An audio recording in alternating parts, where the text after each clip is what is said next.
ಪ್ರೀತಿಯ ವೀಕ್ಷಕರಿಗೆ Shankaranand TV YouTube ವಾಹಿನಿಗೆ ಸ್ವಾಗತ ಸುಸ್ವಾಗತ. ಇವತ್ತಿನ ವಿಡಿಯೋನಲ್ಲಿ ಈ ವಾರದ 12 ರಾಶಿಗಳ ವಾರ ಭವಿಷ್ಯ ಯಾವ ರೀತಿಯಾಗಿದೆ ಅನ್ನುವಂತಹ ಮಾಹಿತಿಯನ್ನು ತಿಳ್ಕೊಳ್ಳೋಣ. ಅದಕ್ಕಿಂತ ಮುಂಚಿತವಾಗಿ ಯಾರಾದರೂ ಶಂಕರಾನಂದ ಟಿವಿ ಯೂಟ್ಯೂಬ್ ವಾಹಿನಿಯನ್ನು ಸಬ್ಸ್ಕ್ರೈಬ್ ಮಾಡಿಕೊಂಡಿಲ್ಲ ಅಂದರೆ ಸಬ್ಸ್ಕ್ರೈಬ್ ಮಾಡ್ಕೊಳ್ಳಿ. ಪಕ್ಕದಲ್ಲೇ ಇರುವಂತಹ ಬೆಲ್ ಐಕಾನ್ ಒತ್ತಿ, ಅದರಿಂದ ನೆಕ್ಸ್ಟ್ ಅಪ್ಲೋಡ್ ಮಾಡುವಂತಹ ವಿಡಿಯೋಗಳು ನಿಮಗೆ ನೋಟಿಫಿಕೇಷನ್ನ ಮುಖಾಂತರ ಬಂದು ತಲುಪತ್ತೆ. ಹೊಸ ಹೊಸ ಮಾಹಿತಿಗಳನ್ನು ತಿಳ್ಕೊಳ್ಳೋದಕ್ಕೆ ಸಾಧ್ಯವಾಗುತ್ತೆ ಅಂತ ತಿಳಿಸ್ತಾ, ನೋಡಿ, ದಿನಾಂಕ 8ನೇ ತಾರೀಕು 5ನೇ ತಿಂಗಳು 2024 ಚೈತ್ರ ಅಮಾವಾಸ್ಯೆಯ ದಿವಸ. ವಿಶೇಷವಾಗಿ ಲೋಕ ಕಲ್ಯಾಣಾರ್ಥಕವಾಗಿ ನಮ್ಮ ಎಲ್ಲ ಜನರ ಸಂಕಷ್ಟಗಳು ದೂರವಾಗೋದಕ್ಕಾಗಿ ಒಂದು ಲಲಿತಾ ಮಹಾಯಾಗವನ್ನು ಮಾಡಬೇಕು ಅಂತ ಹೇಳಿ ಸಂಕಲ್ಪ ಮಾಡಿಕೊಂಡಿದ್ದೇವೆ.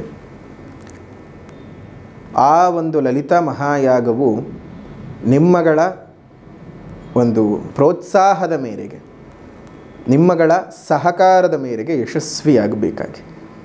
ಹಲವು ಜನಕ್ಕೆ ಹಲವು ರೀತಿಯಾದಂತಹ ಸಮಸ್ಯೆಗಳಿದ್ದಾವೆ. ಸಾಲಬಾಧೆ ಇರಬಹುದು, ಮಾಟಮಂತ್ರದ್ದು, ಕೃತಿಮ ದೋಷಗಳು, ದೃಷ್ಟಿ ದೋಷಗಳು, ಕೆಲಸ ಇರಲ್ಲ, ಕೆಲಸ ಸಿಗದೆ ಒದ್ದಾಡ್ತಾ ಇರ್ತೀರಿ, ಕೆಲಸದಲ್ಲಿ ಸಮಸ್ಯೆಯನ್ನು ಅನುಭವಿಸ್ತಾ ಇರ್ತೀರಿ, ಮನೆಯ ಒಳಗಡೆ ಕಿರಿಕಿರಿಗಳು ಇರುತ್ತವೆ, ಮನೆ ಹೊರಗಡೆ ಕಿರಿಕಿರಿಗಳು ಇರುತ್ತವೆ, ಕೆಲಸ ಇದ್ದರೂ ಅದರಲ್ಲಿ ಅಭಿವೃದ್ಧಿ ಆಗದೇ ಇರತಕ್ಕಂತಹ ಅದೆಷ್ಟೋ ವಿಚಾರಗಳು ನಿಮ್ಮ ಬದುಕಿನಲ್ಲಿ ನಡೀತಾ ಇರುತ್ತೆ. ಅದೇ ರೀತಿಯಾಗಿ ಹಲವು ರೀತಿಯಾದಂತಹ ಸಮಸ್ಯೆಗಳ ಪರಿಹಾರಕ್ಕೆ ಏಕೈಕ ಮಾರ್ಗ, ಉಪಾಯ ಅಂತ ಹೇಳಿದ್ರೆ ಶ್ರೀ ಲಲಿತಾ ಮಹಾಯಾಗ. ವಿಶೇಷವಾಗಿ ಕಮಲದ ಹೂಗಳಿಂದ ಮಾಡ್ತಕ್ಕಂಥದ್ದು.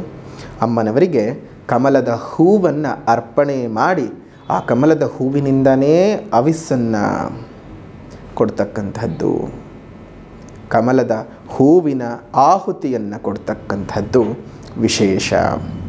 ಅಂತಹ ವಿಶೇಷವಾದಂಥ ಹೋಮ ನಮ್ಮ ಸಮಸ್ಯೆ ಮಾತ್ರವಲ್ಲದೆ ಇಡೀ ಪ್ರಕೃತಿಯೂ ಚೆನ್ನಾಗಿರಬೇಕು. ಈ ಬಾರಿ ಮಳೆಗಾಲವು ಸ್ವಲ್ಪ ಮುಂಚಿತವಾಗಿಯೇ ಶುರುವಾಗಿ ನಮ್ಮೆಲ್ಲರ ಜೀವನದಲ್ಲೂ ಸುಖ ಸೌಖ್ಯಗಳು ಉಂಟಾಗಬೇಕು, ಒಳ್ಳೆ ರೀತಿಯಾದಂತಹ ಮಳೆ ಬೆಳೆಗಳು ಆಗಬೇಕು ಅಂತ ಹೇಳಿ ಆ ಒಂದು ವರುಣದೇವರು ಸಹ ವರುಣದೇವರ ಕೃಪೆಯೂ ಸಹ ತುಂಬ ಚೆನ್ನಾಗಿ ನಮ್ಮ ಒಂದು ಭಾಗದಲ್ಲಿ ಆಗಬೇಕು. ಇಡೀ ಪ್ರಪಂಚದಾದ್ಯಂತ ವರುಣದೇವರು ಸಂಪೂರ್ಣವಾಗಿ ಅವರ ಕೃಪೆಯನ್ನು ಕೊಟ್ಟು ಕಾಪಾಡಬೇಕು ಅಂತ ಹೇಳಿ ವರುಣದೇವರಿಗೆ ಆಜ್ಞೆ ಮಾಡಮ್ಮ ಅಂತ ಹೇಳಿ ಅಮ್ಮನವರನಲ್ಲಿ ಪ್ರಾರ್ಥನೆಯನ್ನು ಮಾಡ್ತಾ, ನಮ್ಮ ರೈತರ ಶ್ರೇಯಸ್ಸಿಗೆ ಅಭಿವೃದ್ಧಿಗೋಸ್ಕರವಾಗಿ ಈ ಮಹಾಯಾಗವನ್ನು ಮಾಡ್ತಾ ಇದ್ದೇವೆ. ಕಾವೇರಿ ನದಿ ತೀರ ಶ್ರೀರಂಗಪಟ್ಟಣದ ಕಾವೇರಿ ನದಿ ತೀರ ಶ್ರೀರಂಗಪಟ್ಟಣದಿಂದ ಮೈಸೂರಿಗೆ ಹೋಗುವ ರಸ್ತೆಯಲ್ಲಿರ್ತಕ್ಕಂತಹ ಶ್ರೀ ಲಕ್ಷ್ಮೀ ನರಸಿಂಹಸ್ವಾಮಿ ದೇವಸ್ಥಾನ, ಗೌತಮ ಕ್ಷೇತ್ರ, ಪಶ್ಚಿಮ ವಾಹಿನಿ, ಅಲ್ಲಿ ಮಾಡ್ತಾ ಇದ್ದೇವೆ. ದಿನಾಂಕ 8ನೇ ತಾರೀಕು 5ನೇ ತಿಂಗಳು 2024, ಮೇ 8ನೇ ತಾರೀಕು ಅಮಾವಾಸ್ಯೆ. ಅಂತಹ ವಿಶೇಷವಾಗಿರ್ತಕ್ಕಂತಹ ಸನ್ನಿಧಾನದಲ್ಲಿ ಅಮ್ಮನವರ ಒಂದು ಯಾಗ. ಅದಕ್ಕೆ ತಾವೆಲ್ಲರೂ ಬಂದು ಭಾಗವಹಿಸಿ ಆದಷ್ಟು ಬೇಗ ನಿಮ್ಮ ಜೀವನದಲ್ಲಿರುವಂತಹ ಎಲ್ಲ ಸಂಕಷ್ಟಗಳು ದೂರ ಆಗಲಿ ಅಂಥೇಳಿ ನಾ ಅಮ್ಮನವರನಲ್ಲಿ ಪ್ರಾರ್ಥನೆಯನ್ನು ಮಾಡ್ತಾ ಈ ಒಂದು ವಾರ ಭವಿಷ್ಯವನ್ನು ಮುಂದುವರಿಸೋಣ. ಮೊದಲನೇದಾಗಿ ಮೇಷರಾಶಿ. ಮೇಷರಾಶಿಯಲ್ಲಿ ಹುಟ್ಟಿರ್ತಕ್ಕಂಥವ್ರಿಗೆ ಈ ವಾರದಲ್ಲಿ ಈ ಮನೆ ಕಟ್ತಾ ಇರ್ತಕ್ಕಂಥವ್ರಿಗೆ ಒಂದು ಸ್ವಲ್ಪ ಕೆಲಸ ಕಾರ್ಯಗಳಲ್ಲಿ ಅಡ್ಡಿ ಉಂಟಾಗತ್ತೆ. ಅಂದ್ಕೊಂಡಿರೋ ರೀತಿಯಲ್ಲಿ ಸರಿಯಾದ ರೀತಿಯಲ್ಲಿ ಕೆಲಸಗಳು ಕಂಪ್ಲೀಟ್ ಆಗೋದಿಲ್ಲ. ಅಧಿಕವಾಗಿ ಖರ್ಚುಗಳು ಹೆಚ್ಚಾಗ್ತಕ್ಕಂಥದ್ದು, ಕಣ್ಣಿನ ಸಮಸ್ಯೆಗಳು ಉಂಟಾಗ್ತಕ್ಕಂಥದ್ದು, ವಿದ್ಯಾರ್ಥಿಗಳಿಗೆ ವಿದ್ಯಾಭ್ಯಾಸದಲ್ಲಿ ಸ್ವಲ್ಪ ಹಿನ್ನಡೆ ಉಂಟಾಗ್ತಕ್ಕಂಥದ್ದು ಆಗುತ್ತೆ. ಆದರೆ ನೌಕರಿಯಲ್ಲಿ ನಿಮಗೆ ಸ್ವಲ್ಪ ಪದೋನ್ನತಿಗಳು ಸಿಗ್ತಕ್ಕಂತಹದ್ದು, ಪ್ರಮೋಷನ್ ಸಿಗ್ತಕ್ಕಂಥದ್ದು, ಉದ್ಯಮದಲ್ಲಿ ಅತ್ಯುತ್ತಮವಾಗಿರ್ತಕ್ಕಂತಹ ಲಾಭಾಂಶಗಳನ್ನು ನೋಡುವಂತಹ ವಾರ ಆಗಿರುತ್ತೆ. ಈ ಒಂದು ಮೇಷರಾಶಿಯವರಿಗೆ ಕೊನೆಯಲ್ಲಿ ಹೇಳೋ ಪರಿಹಾರವನ್ನು ಮಾಡಿಕೊಳ್ಳಿ, ಇನ್ನಷ್ಟು ನೆಮ್ಮದಿ ಮತ್ತು ಹೇಳಿರುವಂಥ ಕೆಲ ಅಶುಭದ ವಾತಾವರಣ ದೂರ ಆಗುತ್ತೆ. ವೃಷಭ ರಾಶಿಯಲ್ಲಿ ಹುಟ್ಟಿರ್ತಕ್ಕಂಥವ್ರಿಗೆ ಈ ಒಂದು ವಾರದಲ್ಲಿ ಹೊಸದಾಗಿ ಏನೇ ವ್ಯಾಪಾರ ವ್ಯವಹಾರಗಳನ್ನು ಹೂಡಿಕೆಗಳನ್ನು ಮಾಡಿಕೊಳ್ಳೋದು ಉತ್ತಮ ಅಲ್ಲ. ಅದೇ ರೀತಿಯಾಗಿ ಕೆಲಸ ಕಾರ್ಯಗಳಲ್ಲಿ ಉತ್ತಮವಾದ ಪ್ರಗತಿನೇ ಇದೆ. ನಿಮ್ಮ ಆದಾಯ ಸ್ವಲ್ಪ ಜಾಸ್ತಿ ಆಗುತ್ತೆ, ಖರ್ಚುಗಳು ಕಡಿಮೆ ಆಗ್ತಕ್ಕಂಥದ್ದು, ವೇತನದ ಹೆಚ್ಚಳ ಆಗ್ತಕ್ಕಂಥದ್ದು, ನಿಮಗೆ ಸಂಬಳಗಳು ಜಾಸ್ತಿ ಆಗ್ತಕ್ಕಂಥದ್ದಾಗುತ್ತೆ. ಖಾಸಗಿ ಕ್ಷೇತ್ರದಲ್ಲಿ ಕೆಲಸವನ್ನು ಮಾಡುವಂಥವ್ರಿಗೆ ಹಳೆಯ ವ್ಯವಹಾರಗಳು ನಿಮಗೆ ಮರುಚೇತರಿಕೆಯಿಂದ ಸಂತಸ, ಮಾಡ್ತಿರುವಂಥ ಕೆಲಸ ಕಾರ್ಯಗಳೇನೋ ಸರಿಯಾಗಿ ಆಗ್ತಾ ಇಲ್ಲ, ವ್ಯಾಪಾರ ವ್ಯವಹಾರದಲ್ಲಿ ಅಷ್ಟು ಅಭಿವೃದ್ಧಿ ಆಗ್ತಾ ಇಲ್ಲ ಅಂತ ಅಂದ್ಕೊಂಡಂಥವ್ರಿಗೆ ಇದ್ದಕ್ಕಿದ್ದ ಹಾಗೆ ನಿಮ್ಮ ಹಳೆಯ ವ್ಯಾಪಾರ ವ್ಯವಹಾರಗಳಿಂದ ಒಂದಿಷ್ಟು ಹೆಚ್ಚಿಗೆ ಲಾಭಗಳು ಬರುವಂಥದ್ದಾಗತ್ತೆ. ಕೊನೆಯಲ್ಲಿ ಹೇಳೋ ಪರಿಹಾರದ ಕ್ರಮ ಅನುಸರಿಸಿ ಇನ್ನಷ್ಟು ಒಳ್ಳೆಯದಾಗತ್ತೆ. ಮುಂದಿನ ರಾಶಿ ಮಿಥುನ. ಮಿಥುನ ರಾಶಿಯಲ್ಲಿ ಹುಟ್ಟಿರ್ತಕ್ಕಂಥವ್ರಿಗೆ ಈ ರಿಯಲ್ ಎಸ್ಟೇಟ್ ವ್ಯಾಪಾರಸ್ಥರಿಗೆ, ಬಂಗಾರದ ವ್ಯಾಪಾರಸ್ಥರಿಗೆ ನಿಮ್ಮ ವ್ಯಾಪಾರ ಅಭಿವೃದ್ಧಿ ಆಗ್ತಕ್ಕಂಥದ್ದು ಮತ್ತು ವ್ಯಾಪಾರ ವಿಸ್ತರಣೆ ಆಗ್ತಕ್ಕಂಥದ್ದಾಗುತ್ತೆ. ವಿದ್ಯಾರ್ಥಿಗಳಿಗೆ ವಿದ್ಯಾಭ್ಯಾಸದಲ್ಲಿ ಯಾಕೋ ನಿರಾಸಕ್ತಿ ಉಂಟಾಗ್ಬಿಡುತ್ತೆ. ದಾಂಪತ್ಯದಲ್ಲಿ ಇದ್ದಂತಹ ಏರುಪೇರುಗಳು ಮತ್ತು ಕಲಹಗಳು ದೂರ ಆಗುವಂತಹದ್ದು ಆಗತ್ತೆ. ಉದ್ಯೋಗದಲ್ಲಿ ನಿಮಗೆ ಶುಭ ರೀತಿಯಾಗಿರ್ತಕ್ಕಂತಹ ಸ್ಥಾನ ಪಲ್ಲಟಗಳು ಉಂಟಾಗ್ತವೆ. ಅಧ್ಯಾಪಕ ವೃಂದದವರಿಗೆ ಪದೋನ್ನತಿ ಸಿಗ್ತಕ್ಕಂತಹ ವಾರ ಮಿಥುನ ರಾಶಿಯಲ್ಲಿ ಹುಟ್ಟಿರುವಂಥವರಿಗೆ. ಕೊನೆಯಲ್ಲಿ ಹೇಳೋ ಪರಿಹಾರದ ಕ್ರಮವನ್ನು ಅನುಸರಿಸಿ ಇನ್ಯಾವುದೇ ರೀತಿಯಾದಂಥ ತೊಂದರೆಗಳಿದ್ದರೂ ಸಹ ನಿವಾರಣೆ ಆಗತ್ತೆ. ಮುಂದಿನ ರಾಶಿ ಕರ್ಕಾಟಕ ರಾಶಿ. ಕಟಕ ರಾಶಿನಲ್ಲಿ ಹುಟ್ಟಿರ್ತಕ್ಕಂಥವರಿಗೆ ಈ ವಾರದಲ್ಲಿ ರೈತಾಪಿ ವರ್ಗದವರಿಗೆ, ಹೈನುಗಾರಿಕೆ, ಈ ಹಣ್ಣು ತರಕಾರಿ ವ್ಯಾಪಾರಸ್ಥರಿಗೆ ಬಹಳ ಲಾಭಗಳು ಬರ್ತಕ್ಕಂತಹದ್ದು. ಉದ್ಯೋಗಸ್ಥರಿಗೆ ಸ್ವಲ್ಪ ಉದ್ಯೋಗದಲ್ಲಿ ಏರಿಳಿತಗಳು ಕಂಡು ಬಂದರೂ ಲಾಭದಲ್ಲಿ ನಿಮಗೆ ಏನೂ ತೊಂದರೆ ಉಂಟಾಗುವುದಿಲ್ಲ. ವಿದ್ಯಾರ್ಥಿಗಳಿಗೆ ವಿದ್ಯಾಭ್ಯಾಸದ ಪ್ರಗತಿ ಉಂಟಾಗ್ತದೆ. ವ್ಯವಸಾಯದಲ್ಲಿ ಬಹಳಷ್ಟು ಅಭಿವೃದ್ಧಿಯನ್ನು ಕೃಷಿಕರು ನೋಡಬಹುದು ಈ ವಾರ. ಮುಂದಿನ ರಾಶಿ ಸಿಂಹರಾಶಿ. ಸಿಂಹರಾಶಿಯಲ್ಲಿ ಹುಟ್ಟಿರ್ತಕ್ಕಂಥವರಿಗೆ ಈ ವಾರದಲ್ಲಿ ಅತ್ಯಂತ ಹೆಚ್ಚಿನ ಶುಭ ಫಲಗಳನ್ನು ಅನುಭವಿಸ್ತೀರಿ. ಕುಟುಂಬದ ಒಳಗಡೆ ಇರುವಂತಹ ಕಿರಿಕಿರಿಗಳು ದೂರವಾಗುತ್ತೆ. ಒಳ್ಳೆಯ ರೀತಿಯಾಗಿರ್ತಕ್ಕಂತಹ ಉದ್ಯೋಗದ ಪ್ರಾಪ್ತಿಯು ನಿಮಗೆ ಈ ಕಾರ್ಯಕ್ಷೇತ್ರದಲ್ಲಿ ಸಿಗುತ್ತೆ. ನಿರುದ್ಯೋಗಿಗಳಿಗೆ ಕಾರ್ಯಕ್ಷೇತ್ರದಲ್ಲಿ ಉತ್ತಮವಾದ ಪ್ರಗತಿಯನ್ನು ನೀವು ನೋಡ್ತೀರಿ. ಅದೇ ರೀತಿಯಾಗಿ ವಾಟರ್ ರಿಲೇಟೆಡ್ ಏನಾದರೂ ಬಿಸ್ನೆಸ್ಸನ್ನು ಮಾಡ್ತಾ ಇದ್ದಂಥವ್ರಿಗೆ ಉತ್ತಮವಾಗಿರ್ತಕ್ಕಂಥ ಲಾಭಗಳು. ಆದರೆ ಎಷ್ಟೊಂದು ಜನಕ್ಕೆ ಅನ್ನಿಸ್ಬಿಟ್ಟಿದೆ, ಇವಾಗೇನು ಬೇಸಿಗೆ ಕಾಲ ಗುರುಗಳೇ, ಏನು ನೀರಿನ ವ್ಯಾಪಾರ ಯಾರು ಮಾಡಿದ್ರೂ ಲಾಭನೋ ಲಾಭ ಅಂತ. ಆ ಥರ ಅಂದ್ಕೊಳ್ಳೋದು ಖಂಡಿತವಾಗಿಯೂ ನಿಮ್ಮ ತಪ್ಪು. ಈ ಸಲನೂ ಅದೆಷ್ಟೋ ನೀರಿನ ವ್ಯಾಪಾರಸ್ಥರಿಗೆ ಬೋರ್ವೆಲ್ನಲ್ಲಿ ನೀರು ಖಾಲಿ ಆಗೋಗಿ ನಷ್ಟ ಆಗ್ತಿದೆ. ನೀರೇ ಇಲ್ಲ ಸಪ್ಲೈ ಮಾಡೋದಕ್ಕೆ, ಪಾಪ ಎಲ್ಲಿ ಹೋಗಬೇಕು ಅವ್ರ ವ್ಯಾಪಾರಿಗಳು ಅಲ್ವಾ? ಆ ರೀತಿಯಾಗಿರ್ತಕ್ಕಂಥದ್ದು ಇದೆ. ಪ್ರತಿಯೊಂದು ಅಷ್ಟೇ, ನಮ್ಮ ಆಸೆ, ಸ್ವಾರ್ಥ, ಲಾಲಸೆ ಭೂಮಿನ ಬಗ್ದು ಒಳಗಿಡೋ ನೀರನ್ನು ಬಿಡ್ತಾ ಇಲ್ಲ. ನಾವು ಕದ್ದು ಕದ್ದು ಕದ್ದು ಕದ್ದು ಕುಡಿತಾ ಇದ್ದೀವಿ. ಇದೇ ನಮ್ಮ ಸಮಸ್ಯೆಗಳು ಇನ್ನೂ ಹೆಚ್ಚಿಗೆ ಆಗೋ ಹಾಗಾಗ್ತದೆ. ಕರಕುಶಲ ಕೈಗಾರಿಕೆಯನ್ನು ನಡೆಸ್ತಕ್ಕಂಥವ್ರಿಗೆ, ಕರಕುಶಲ ವ್ಯಾಪಾರಿಗಳಿಗೆ ಒಂದಿಷ್ಟು ಶುಭ ಜಾಸ್ತಿ. ಕನ್ಯಾ ರಾಶಿ. ಕನ್ಯಾ ರಾಶಿಯಲ್ಲಿ ಹುಟ್ಟಿರ್ತಕ್ಕಂಥವ್ರಿಗೆ ಈ ವಾರದಲ್ಲಿ ಅಧಿಕಾರಗಳು ಲಭ್ಯ ಆಗ್ತಕ್ಕಂಥದ್ದು, ಕಾರ್ಯಸಿದ್ಧಿ ಆಗುವಂತಹದ್ದು, ಸ್ಪರ್ಧೆಗಳಲ್ಲಿ ಬಹಳಷ್ಟು ಜಯ ನಿಮ್ಮ ಕಡೆಗೆ ಆಗ್ತದೆ. ಮಹತ್ವದ ಕೆಲಸ ಕಾರ್ಯಗಳಲ್ಲಿ ನಿಮಗೆ ಯಶಸ್ಸು ಕಟ್ಟಿಟ್ಟ ಬುತ್ತಿ. ವರ್ತಕರಿಗೆ, ವ್ಯಾಪಾರಿಗಳಿಗೆ ಹೆಚ್ಚಿನ ಆದಾಯಗಳು ಬರ್ತಕ್ಕಂತಹದ್ದು. ಸಂಶೋಧಕರುಗಳಿಗೆ ನಿಮ್ಮ ಕೆಲಸವನ್ನು ಗುರುತಿಸಿ ಗೌರವ ಸನ್ಮಾನ ಪ್ರಾಪ್ತಿ ಆಗುವಂತಹ ವಾರವಾಗಿರುತ್ತೆ ಕನ್ಯಾ ರಾಶಿಯವರಿಗೆ.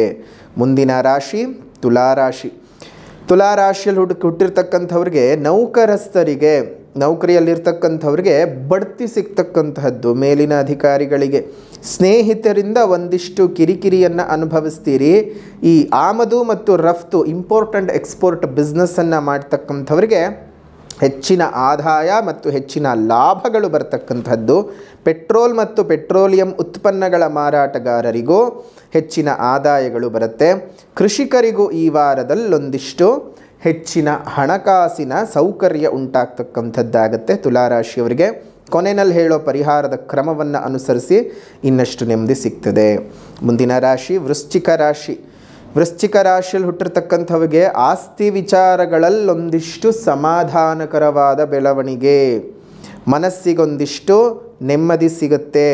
ಆದರೆ ಅನಾರೋಗ್ಯ, ಈ ಶೀತ, ಕೆಮ್ಮು, ಜ್ವರ ಈ ರೀತಿಯಾಗಿ ಆಗುವಂಥದ್ದಾಗತ್ತೆ. ಈ ಉರಿ ಬೇಸಿಗೆ ಕಾಲದಲ್ಲಿ ಶೀತ, ಕೆಮ್ಮು, ನೆಗಡಿ ಆಗುತ್ತಾ ಅಂತ ಅನ್ಬೋದು. ಖಂಡಿತವಾಗ್ಲೂ ಆಗುತ್ತೆ. ಯಾವಾಗ ದೇಹದಲ್ಲಿ ಉಷ್ಣ ಜಾಸ್ತಿ ಆಗುತ್ತೋ ಆ ಉಷ್ಣ ಅದು ಕೋಲ್ಡ್ ಆಗಿ ಕನ್ವರ್ಟ್ ಆಗಿ ಕಫ ಕಟ್ಕೊಳ್ಳುತ್ತೆ. ಅದೇ ರೀತಿಯಾಗಿ ನಮಗೆ ಕೆಮ್ಮು ಬರುವಂಥದ್ದು ಈ ರೀತಿಯಾಗಿ ಎಲ್ಲ ಹಾಗೆ ಆಗುತ್ತೆ. ಸೊ ಹಾಗಾಗಿ ಯಾವ ಕಾಲ ಅಂತ ಯೋಚನೆ ಮಾಡೋದು ಬೇಕಾಗಿಲ್ಲ. ಆರೋಗ್ಯ ನೀಟಾಗಿ ಕಾಪಾಡ್ಕೊಳ್ಳಿ. ಇನ್ನು ಸ್ವಲ್ಪ ಶನಿ ಪೀಡಾಕಾರಕನಾಗಿದ್ದಾನೆ, ಜಾಗ್ರತೆ. ಇಲ್ಸಲ್ಲದ ಕೆಲಸ ಕಾರ್ಯಗಳ ಕೈ ಹಾಕಿ ಅದರಿಂದ ಒಂದಷ್ಟು ನಷ್ಟ ಮಾಡ್ಕೊಂಡ್ಬಿಡ್ತೀರಾ. ಸ್ವಲ್ಪ ಹುಷಾರಾಗಿರಬೇಕು. ಮಾಡಬೇಕಾದದ್ದನ್ನು ಮಾಡಿ. ವೃಶ್ಚಿಕ ರಾಶಿಯವರು ಮಾಡಬಾರದ್ದನ್ನು ಯಾವುದೇ ಕಾರಣಕ್ಕೂ ಕೈ ಹಾಕಕ್ಕೆ ಹೋಗೋದು ಬೇಡ. ಧನಸ್ಸು ರಾಶಿಯಲ್ಲಿ ಹುಟ್ಟಿರ್ತಕ್ಕಂಥವ್ರಿಗೆ ಮನೆಯಲ್ಲೊಂದಿಷ್ಟು ಶುಭ ಕಾರ್ಯಗಳು ನಡೆಯುತ್ತೆ. ಮನಸ್ಸಿಗೊಂದಿಷ್ಟು ಸಂತಸ ಸಿಗ್ತಕ್ಕಂಥ ವಾರ. ಹಿರಿಯರ ಅನಾರೋಗ್ಯದ ಹೋಗಿ ಆರೋಗ್ಯ ಪ್ರಗತಿಯಿಂದ ಒಂದಿಷ್ಟು ನೆಮ್ಮದಿ ಸಿಗುತ್ತೆ. ಉದ್ಯೋಗ ವ್ಯವಹಾರದಲ್ಲಿ ಇದ್ದಂತಹ ಸಂಕಷ್ಟಗಳು ದೂರ ಆಗ್ತಕ್ಕಂತಹ ವಾರ. ವ್ಯಾಪಾರಿಗಳಿಗೆ ಧನಲಾಭ ಹೆಚ್ಚಿಗೆ ಆಗ್ತಕ್ಕಂತಹದ್ದು. ಪತ್ರ ವ್ಯವಹಾರಗಳೇನಾದರೂ ಇತ್ತು ಅಂದರೆ ಜಾಗ್ರತೆ, ಒಂದು ಸೈನ್ ಮಾಡಬೇಕಾದಾಗಲೂ ಜಾಗ್ರತೆಯಾಗಿ ಮಾಡಿ. ಹುಷಾರು. ಯಾರು? ಧನಸ್ಸು ರಾಶಿಯವರು. ಮಕರ ರಾಶಿಯಲ್ಲಿ ಹುಟ್ಟಿರ್ತಕ್ಕಂಥವ್ರಿಗೆ ನಿಮ್ಮ ಕೆಲಸ ಕಾರ್ಯಗಳಲ್ಲಿ ದಿಢೀರ್ ಬದಲಾವಣೆಗಳಾಗ್ಬಿಡ್ತವೆ. ದಿಢೀರಂತ ಎಲ್ಲ ಟಕ ಅಂತ ಆಗ್ಬಿಡುತ್ತೆ. ಸ್ವಲ್ಪ ಫುಲ್ ಫಾಸ್ಟಾಗಿರುತ್ತೆ ಈ ವಾರ. ನಿಮಗೆ ಎಲ್ಲೂ ಲ್ಯಾಗ್ ಆಗ್ತಾ ಇದೆ ಅಥವಾ ಸ್ಲೋ ಆಗ್ತಾ ಇದೆ, ನಿಧಾನಗತಿ ಅಂತ ಅನ್ನಿಸ್ತಿದೆ ಅಂತ ನಿಮಗೆ ಮಕರ ರಾಶಿಯವ್ರಿಗೆ ಅನಿಸೋದಿಲ್ಲ. ವಾಹನಗಳ ಲಾಭಗಳಾಗ್ತದೆ. ವಸ್ತ್ರಾಭರಣ ಖರೀದಿಗಳು ಉಂಟಾಗ್ತಕ್ಕಂಥದ್ದು. ನಿಮ್ಮ ಮಕ್ಕಳ ಅಭಿವೃದ್ಧಿ ಆಗುತ್ತೆ. ಅವಿವಾಹಿತರಿಗೆ ವಿವಾಹಕ್ಕೆ ಸಂಬಂಧಪಟ್ಟಂತಹ ಮಾತುಕತೆಗಳಲ್ಲಿ ಬಹಳ ಪ್ರಶಸ್ತವಾಗಿರ್ತಕ್ಕಂಥ ಮಾತುಕತೆಗಳು ನಡೆಯುವಂಥದ್ದು. ವ್ಯಾಪಾರ ವ್ಯವಹಾರಗಳು ಬಹಳಷ್ಟು ಸುಗಮವಾಗಿ ನಡೆಯುತ್ತೆ. ಮಕರ ರಾಶಿಯವರಿಗೆ ಚೆನ್ನಾಗಿದೆ ಈ ವಾರ. ಆದರೂ ಕೊನೆಯಲ್ಲಿ ಹೇಳೋ ಪರಿಹಾರದ ಕ್ರಮ ಅನುಸರಿಸಬೇಕು, ಇನ್ನೊಂದಷ್ಟು ನೆಮ್ಮದಿ ಆಗುತ್ತೆ.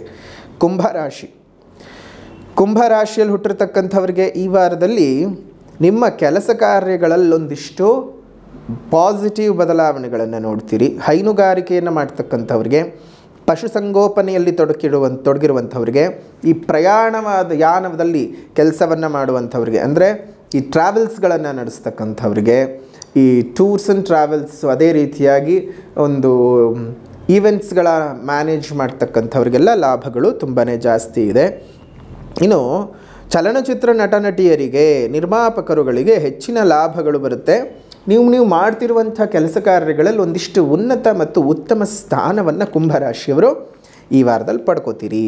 ಇನ್ನು ಕೊನೆಯದಾಗಿ ಮೀನರಾಶಿನಲ್ಲಿ ಹುಟ್ಟಿರ್ತಕ್ಕಂಥವ್ರಿಗೆ ಈ ವಾರದಲ್ಲಿ ಧನಲಾಭಗಳು ಚೆನ್ನಾಗಿರುತ್ತೆ. ನಿಮ್ಮ ಮನಸ್ಥಿತಿ ಮಾತ್ರ ಹಾಳಾಗಿರುತ್ತೆ. ಎಷ್ಟು ಹಣ ಬಂದು ಏನು ಪ್ರಯೋಜನ? ಮನಸ್ಸಿಗೆ ನೆಮ್ಮದಿ ಇಲ್ಲ, ಸುಖ ಇಲ್ಲ, ಸೌಖ್ಯ ಇಲ್ಲ ಅಂತಂದಾಗ ಬಹಳಷ್ಟು ಕಷ್ಟಗಳೇ. ಕೆಲಸ ಕಾರ್ಯಗಳು ನೀವು ಅಂದ್ಕೊಂಡ ರೀತಿಯಲ್ಲೇ ಸಹ ಸಂಪೂರ್ಣವಾಗಿ ಮುಗಿಯುತ್ತೆ. ಭೂಯೋಗಗಳು ತುಂಬ ಚೆನ್ನಾಗಿದ್ದಾವೆ. ಪತಿ ಪತ್ನಿಯರಲ್ಲಿ ಒಂದಿಷ್ಟು ಸಾಮರಸ್ಯ ಜಾಸ್ತಿ ಆಗ್ತಕ್ಕಂಥದ್ದು. ರಾಜಕಾರಣಿಗಳಿಗೆ ನಿಮ್ಮ ರಾಜತಂತ್ರತೆಯನ್ನು ನಡೆಸ್ಕೊಳ್ಳೋದಕ್ಕೆ ಉತ್ತಮವಾಗಿರ್ತಕ್ಕಂತಹ ವಾರ. ನಿಮ್ಮ ಮೇಲೆ ಸುಮ್ಮನೆ ಅಪವಾದಗಳು ಬರುವಂತಹ ವಾರವಾಗಿರುತ್ತೆ ಮೀನರಾಶಿಯವರಿಗೆ. ಇದೇನು ಹೊಸತಲ್ಲ ಮೀನರಾಶಿಯವ್ರಿಗೆ. ಪಾಪ ಯಾವಾಗಲೂ ಅಷ್ಟೇ ತುಂಬಾ ಎಲ್ರಿಗೂ ಸಹಕರಿಸ್ತೀರಿ. ಕೊನೆಗೆ ಆ ಸಹಾಯವನ್ನು ತೆಗೆದುಕೊಂಡಂಥವರೇ ನಿಮ್ಮನ್ನು ಬೇಡ ಹೆಚ್ಚಿಗೆ ಹೇಳಿದ್ರೆ ಪಾಪ ನಿಮಗೂ ಒಂದು ಬೇಜಾರಾಗಬಹುದು, ಅಥವಾ ಹಳೆ ಘಟನೆಗಳನ್ನೇ ನೆನೆಸ್ಕೊಂಡು ನೋವು ಪಟ್ಕೊಳ್ತೀರಿ. ಹುಷಾರು, ಬೇಡ. ಸೊ ಒಟ್ಟಿನಲ್ಲಿ ಸ್ವಲ್ಪ ಚೆನ್ನಾಗಿರೋ ವಾರ ನೋಡ್ತೀರಾ ಮೀನರಾಶಿಯವರು. ಚೆನ್ನಾಗಿರಿ. ಇದಿಷ್ಟು ಈ ವಾರದ 12 ರಾಶಿಗಳ ವಾರ ಭವಿಷ್ಯ. ಹಾಗಾದರೆ ಏನು ಪರಿಹಾರ ಮಾಡ್ಕೊಳ್ಬೇಕು? ಯಾವ ರೀತಿಯಾಗಿರ್ತಕ್ಕಂಥ ಪರಿಹಾರ ಮಾಡಿಕೊಂಡ್ರೆ ನಿಮ್ಮ ಜೀವನದಲ್ಲಿ ಸುಖ ಸೌಖ್ಯಗಳು ಬರುತ್ತೆ ಅಂದರೆ, ಮೊದಲನೇ ಪರಿಹಾರ ಸಾಮಾಜಿಕ ಪರಿಹಾರ. ಸಾಧ್ಯವಾದ ಕಡೆ ಗಿಡಗಳನ್ನು ನೆಟ್ಟು ಪೋಷಣೆ ಮಾಡಿ, ಪ್ರಾಣಿ ಪಕ್ಷಿಗಳಿಗೆ ಒಂದಿಷ್ಟು ಈ ಬೇಸಿಗೆ ಕಾಲದಲ್ಲಾದರೂ ನೀರಿನ ವ್ಯವಸ್ಥೆಯನ್ನು ಮಾಡಿ, ಮನಸ್ಸಿಗೆ ನೆಮ್ಮದಿ ಆಗ್ತಕ್ಕಂಥ ವಾತಾವರಣವನ್ನು ನೀವು ನೋಡ್ತೀರಿ. ಒಂದಿಷ್ಟು ಉದ್ಯಾನವನಗಳಲ್ಲಿ ನಿಮಗೆ ಸಾಧ್ಯವಾದ ನಿಮ್ಮ ಸುತ್ತಮುತ್ತ ಇರುವಂತಹ ಉದ್ಯಾನವನಗಳಲ್ಲಿ ಒಂದಿಷ್ಟು ಹಣ್ಣಿನ ಗಿಡಗಳನ್ನು ಕೊಟ್ಟು ಪೋಷಣೆ ಮಾಡಿಸಿ. 4-6 ವರ್ಷಗಳಲ್ಲಿ ಅದು ಬೆಳೆದು ನಿಂತು ಹಣ್ಣುಗಳನ್ನು ಕೊಡುತ್ತೆ. ನಮಗೆಲ್ಲ ಪ್ರಾಣವಾಯು, ಪ್ರಕೃತಿ ಸುಂದರವಾಗಿರುತ್ತೆ. ಪ್ರಾಣಿಗಳು ಮತ್ತು ಪಕ್ಷಿಗಳಿಗೆ ಆಸರೆ ಮತ್ತು ಆಹಾರವಾಗುತ್ತೆ. ದೇವರೇ ನಿಮ್ಮನ್ನು ಮೆಚ್ಕೊಂಡು ಬಿಡ್ತಾನೆ. ಎಷ್ಟೋ ಜೀವಿಗಳಿಗೆ ಅನ್ನಾಹಾರ ಕೊಟ್ಟಂತಹ ಪುಣ್ಯದ ಫಲಗಳು ನಿಮಗೆ ಬಂದು ಸೇರ್ತದೆ. ಜೀವಿಗಳ ಜೀವ ಉಳಿಸಿದಂತಹ ಪುಣ್ಯದ ಫಲ ನಿಮ್ಮ ಮನೆತನಗಳನ್ನು ಖಂಡಿತವಾಗಿಯೂ ಕಾಪಾಡ್ತದೆ. ಈ ಸಣ್ಣ ಕೆಲಸವನ್ನು ಮಾಡಿ ದೇವರನ್ನು ಮೆಚ್ಚೋದಕ್ಕಿಂತ ದೇವರು ನಮ್ಮನ್ನು ಮೆಚ್ಕೊಳ್ಳೋ ಹಾಗೆ ಬದುಕೋಣ. ಅದೇ ರೀತಿಯಾಗಿ ದಿನಾಂಕ 8ನೇ ತಾರೀಕು 5ನೇ ತಿಂಗಳು 2024 ನಡೆಯುವಂತಹ ಲಲಿತಾ ಹೋಮ. ಆ ಲಲಿತಾ ಹೋಮದ ಬಗ್ಗೆ ಏನಾದರೂ ಮಾಹಿತಿಗಳು ಬೇಕು ಅಂತ ಹೇಳಿದ್ರೆ ಇಲ್ಲೇ ಇರತಕ್ಕಂತಹ ನಂಬರ್ಗೆ ಫೋನ್ ಮಾಡಿ ಅಥವಾ ವಾಟ್ಸಪ್ನಲ್ಲಿ ಮೆಸೇಜ್ ಮಾಡಿ. ಅದರಿಂದ ನಿಮಗೆಲ್ಲ ಇನ್ಫಾರ್ಮೇಷನ್ಸ್ಗಳನ್ನು ಅವ್ರು ಕೊಡ್ತಾರೆ. ಸಾಧ್ಯವಾಗುವಂಥವರು ಪೂಜೆ ಮಾಡಿಸ್ಕೊಳ್ಳಿ. ಸಾಧ್ಯವಾಗದೇ ಇರತಕ್ಕಂಥವರು ಅಲ್ಲಿ ಬರಲೇಬೇಕು. ಅಮ್ಮನವರ ದರ್ಶನ ಮತ್ತು ಅಲ್ಲಿನ ಪೂಜೆಗಳನ್ನು ನೋಡಿ ಅಮ್ಮನವರನ್ನು ಪ್ರಾರ್ಥನೆ ಮಾಡ್ಕೊಂಡು ಬನ್ನಿ. ನಿಮ್ಮ ಬದುಕಿನಲ್ಲೂ ಸಹ ಶುಭವಾಗಲಿ.